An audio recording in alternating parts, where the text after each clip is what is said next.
नमस्कार। मीटिंग में शामिल होने के लिए आप सभी का धन्यवाद।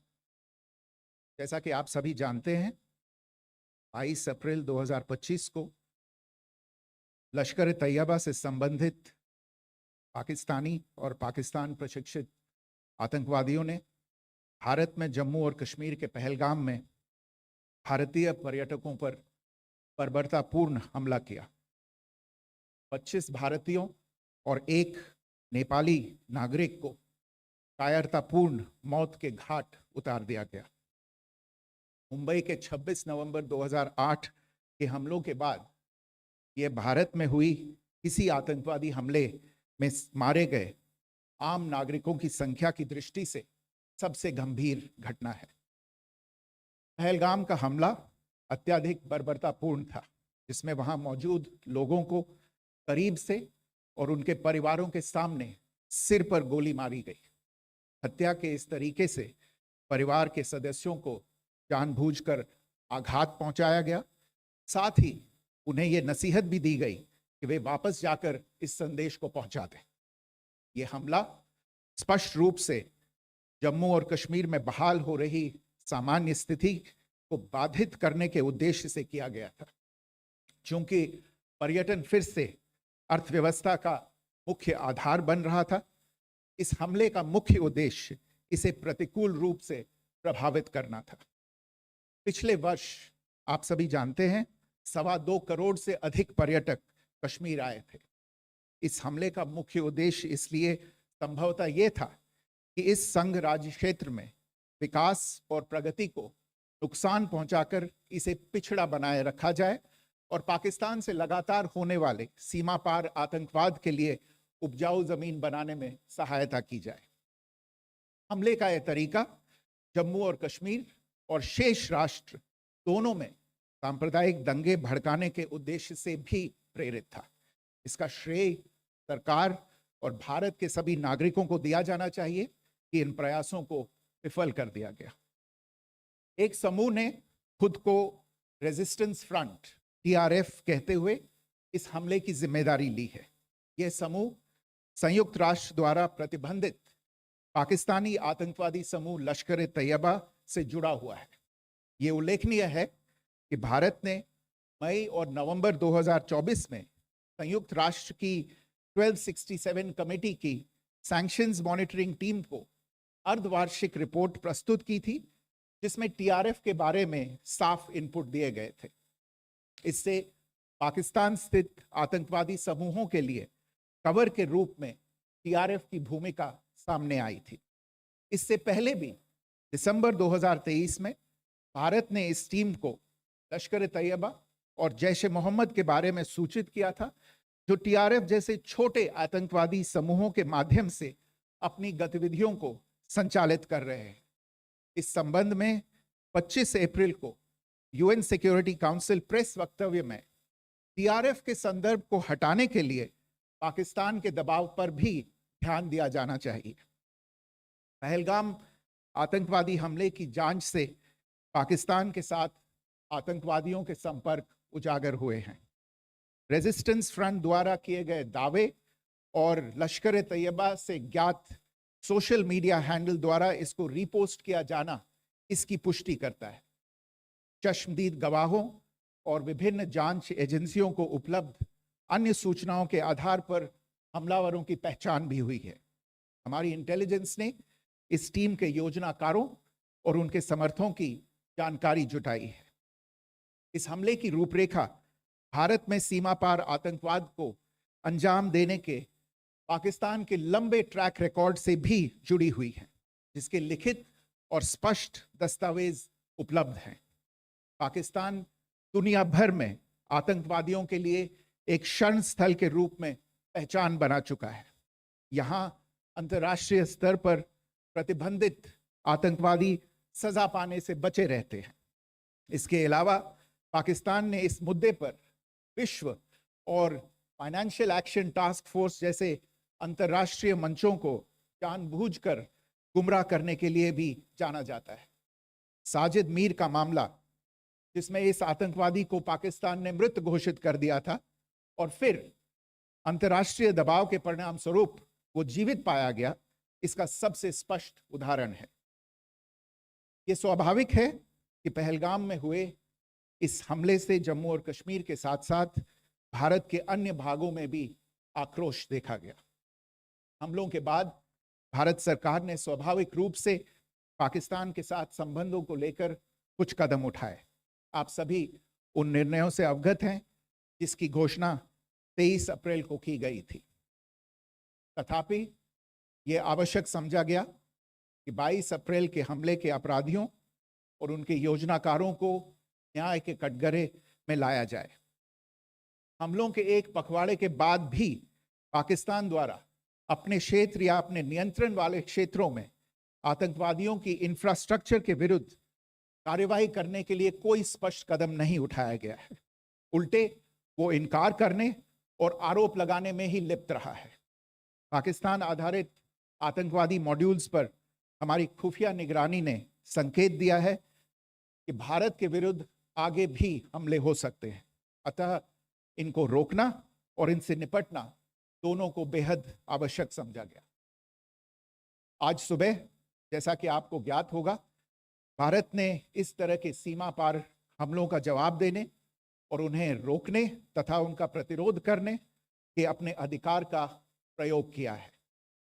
ये कार्यवाही नपीतुली, नॉन एस्केलेटरी, आनुपातिक और जिम्मेदारीपूर्ण है। यह आतंकवाद की इंफ्रास्ट्रक्चर को समाप्त करने और भारत में भेजे जाने वाले संभावित आतंकवादियों को अक्षम बनाने पर केंद्रित है। आपको यह भी स्मरण होगा कि 25 अप्रैल 2025 को संयुक्त राष्ट्र सुरक्षा परिषद ने पहलगाम आतंकवादी हमले पर एक प्रेस वक्तव्य जारी किया था, जिसमें आतंकवाद के इस निंदनीय कार्य के अपराधियों, आयोजकों, फाइनेंसरों और प्रायोजकों को जवाबदेह ठहराने और उन्हें न्याय के दायरे में लाने की आवश्यकता पर जोर दिया गया था। भारत की आज की इस कार्यवाही को इसी संदर्भ में देखा जाना चाहिए। Good morning. Thank you all for joining this briefing. As you are all aware, on April 22, 2025, Pakistani and Pakistan-trained terrorists belonging to the Lashkar-e-Taiba carried out a savage attack on Indian tourists at Pahalgam in Jammu and Kashmir in India. They murdered 26 people, including one national of Nepal, causing the largest number of civilian casualties in a terrorist attack in India since the 26 November 2008 attacks in Mumbai. The attack in Pahalgam was marked by extreme barbarity, with the victims mostly killed with headshots from close range and in front of their families. Family members were deliberately traumatized through the manner of the killing, accompanied by the exhortation that they should take back the message. The attack was clearly driven by the objective of undermining the normalcy returning to Jammu and Kashmir. In particular, it was designed to impact the mainstay of the economy, tourism, with a record 23 million tourists visiting the valley last year. The calculation, presumably, was that harming growth and development in the Union territory would help keep it backward and create fertile ground for continued cross-border terrorism from Pakistan. The manner of the attack was also driven by an objective of provoking communal discord, both in Jammu and Kashmir and the rest of the nation. It is to the credit of the government and the people of India that these designs were foiled. A group calling itself the Resistance Front has claimed responsibility for the attack.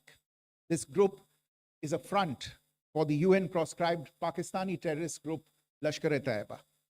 It is notable that India had given inputs about the TRF in the half-yearly report to the monitoring team of the UN's 1267 Sanctions Committee in May and November 2024, bringing out its role as a cover for Pakistan-based terrorist groups.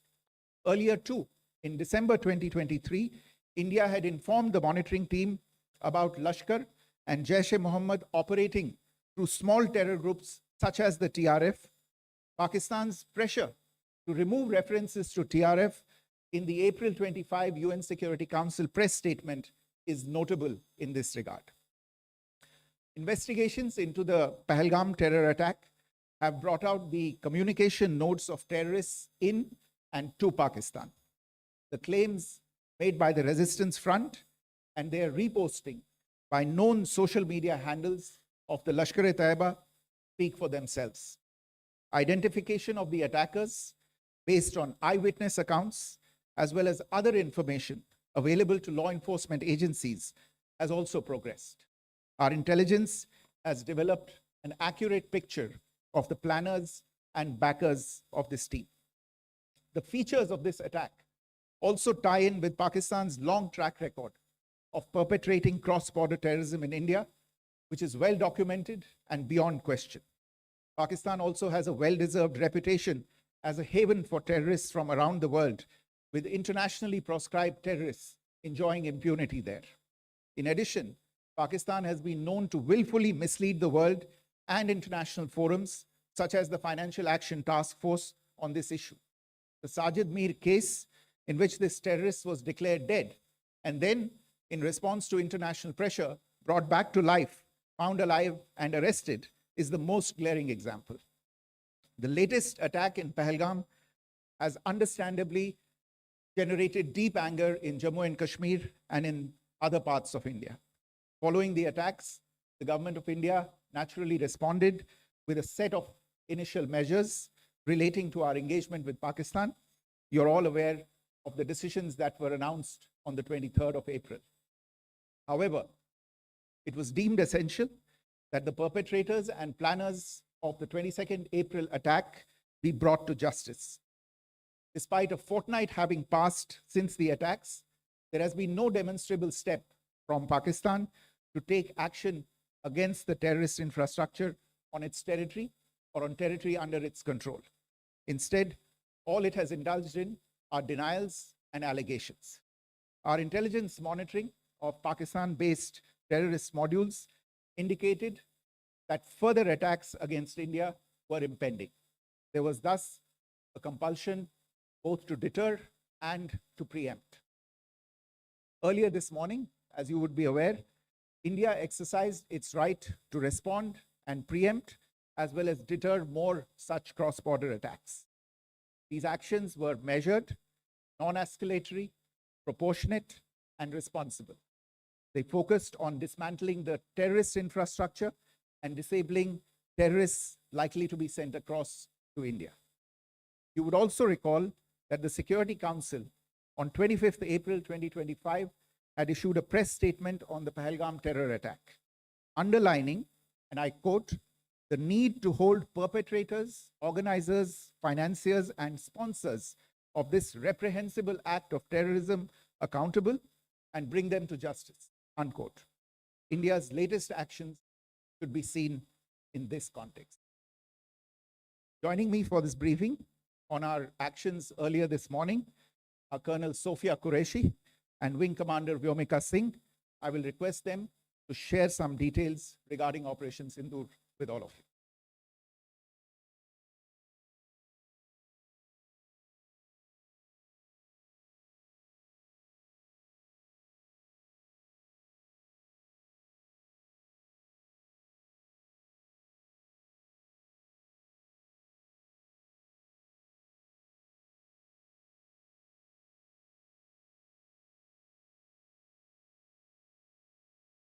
प्रभात देवियों और सज्जनों, मैं colonel Sophia Qureshi और मेरे साथ wing commander Vyomika Singh आज आपको 6 से 7 मई 2025 की रात 1:05 से 1:30 बजे के बीच भारतीय सशस्त्र बलों द्वारा अंजाम दिए गए ऑपरेशन सिंदूर के बारे में जानकारी देंगे।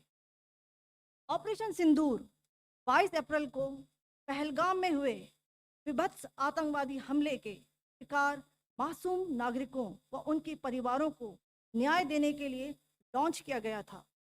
इस कार्रवाई में 9 टेररिस्ट कैंप्स को टारगेट किया गया और पूरी तरह से इसे बर्बाद किया गया। पाकिस्तान में पिछले 3 दशकों से टेरर इंफ्रास्ट्रक्चर का निर्माण हो रहा है। इसमें recruitment, indoctrination centres, training areas व लॉन्च पैड शामिल थे, जो पाकिस्तान और पाक अधिकृत जम्मू कश्मीर POJK दोनों में फैले हैं। Operation Sindoor was launched by Indian Armed Forces to deliver justice to the victims of Pahalgam terror attack and their families. 9 terrorist camps were targeted and successfully destroyed. Over the last 3 decades, Pakistan has systematically built terror infrastructure. It is a complex web of recruitment and indoctrination centers, training areas for initial and refresher courses, and launch pads for handlers. These camps are located both in Pakistan as well as Pakistan-occupied Jammu and Kashmir areas. Some of the well-known training camps are located, as you can see on the screen. They are distributed from Sawai Nala in the north, counting to approximately 21, ending at Bhagalpur to the south. इन लक्ष्यों का चयन विश्वसनीय intelligence सूचनाओं के आधार पर हुआ ताकि आतंक गतिविधियों की रीढ़ तोड़ी जा सके, और यह खास ध्यान दिया गया कि निर्दोष नागरिकों और सिविलियन इंस्टॉलेशन को नुकसान न पहुंचे।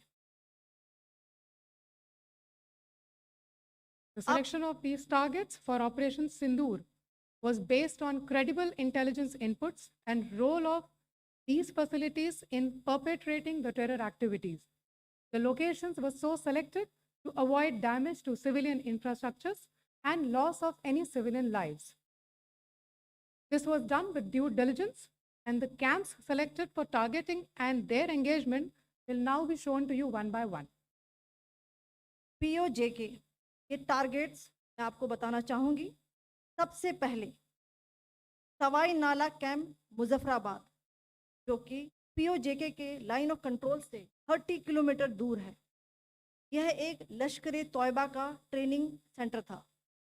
20 अक्टूबर 2024 सोनमर्ग, 24 अक्टूबर 24 गुलमर्ग, 22 अप्रैल 2025 पहलगाम, इन हमलों के आतंकियों ने यहीं से प्रशिक्षण लिया था। सैयदना बिलाल कैंप जफराबाद, यह एक जैश-ए मोहम्मद का स्टेजिंग एरिया है। यह हथियार, विस्फोटक और जंगल सर्वाइवल ट्रेनिंग का केंद्र भी था। गुलपुर कैंप कोटली, यह LOC से 30 किलोमीटर दूर था। लश्कर तोयबा का बेस था, जो रजौरी पुंछ में सक्रिय था। 20 अप्रैल 2023 को पुंछ में और 9 जून 24 को तीर्थ यात्रियों के बस हमले में यहीं से आतंकी को ट्रेन किया गया था।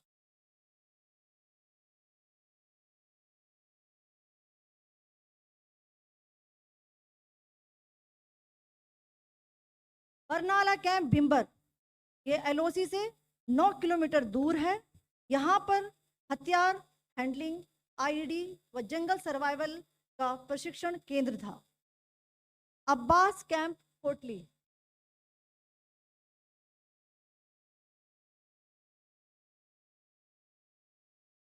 यह एलओसी से 13 किलोमीटर दूर है। लश्कर तौयबा का फिदाइन यहाँ तैयार होता था। इसकी कैपेसिटी 15 टेररिस्ट को ट्रेन करने की थी।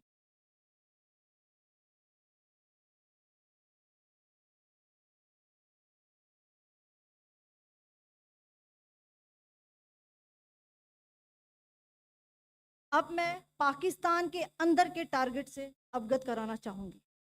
पहला, सर्जल कैंप सियालकोट, यह अंतर्राष्ट्रीय सीमा से 6 किलोमीटर की दूरी पर है, सांबा कटवा के सामने।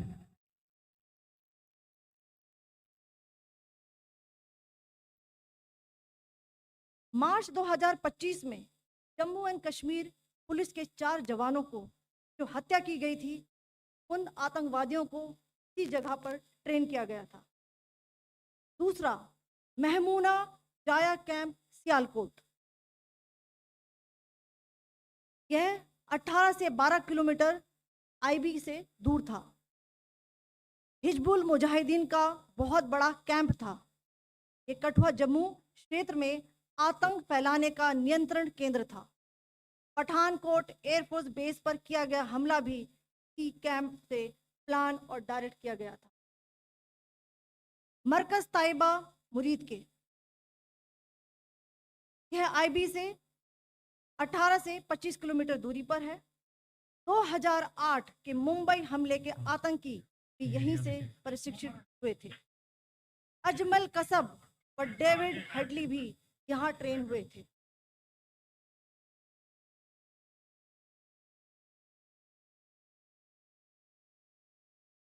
आगे दूसरा आया।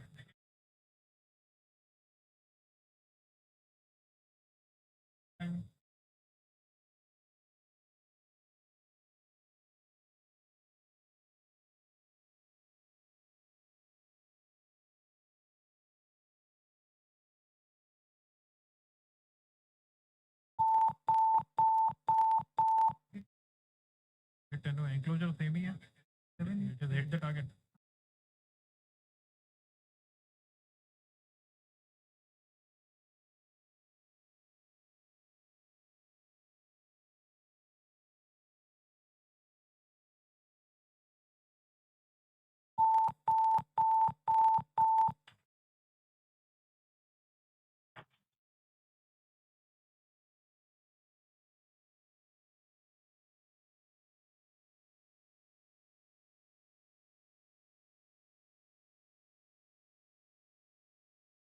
मरकज सुभान अल्लाह भावलपुर, ये इंटरनेशनल बाउंड्री से 100 किलोमीटर दूर है। जैश ए मोहम्मद का मुख्यालय था। यहाँ पर रिक्रूटमेंट, ट्रेनिंग व इंडोक्ट्रिनेशन का केंद्र भी था। शीर्ष आतंकी अक्सर यहाँ आते थे। मैं आप सबको बताना चाहती हूँ कि किसी भी सैन्य ठिकाने का निशाना नहीं बनाया गया और अभी तक किसी तरह की नागरिक क्षति की रिपोर्ट नहीं है। धन्यवाद। जय Hind. The strike on the terror camps were undertaken through precision capability, as shown to you. A niche technology weapons with careful selection of warheads was ensured so that there will be no collateral damage.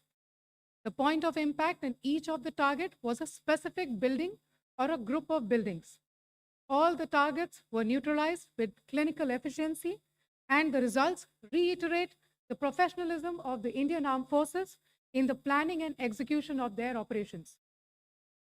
No military establishments were targeted. India has demonstrated considerable restraint in its response. However, it must be said that the Indian Armed Forces are fully prepared to respond to Pakistani misadventures, if any, that will escalate the situation. Jai Hind, and thank you very much. Ladies and gentlemen, friends in the media, I ask your indulgence today in view of the fact that this is still an evolving situation. We will therefore not be able to take questions and answers today, but we will come back for more updates and more briefings shortly. Thank you all very much for joining us this morning. Thank you.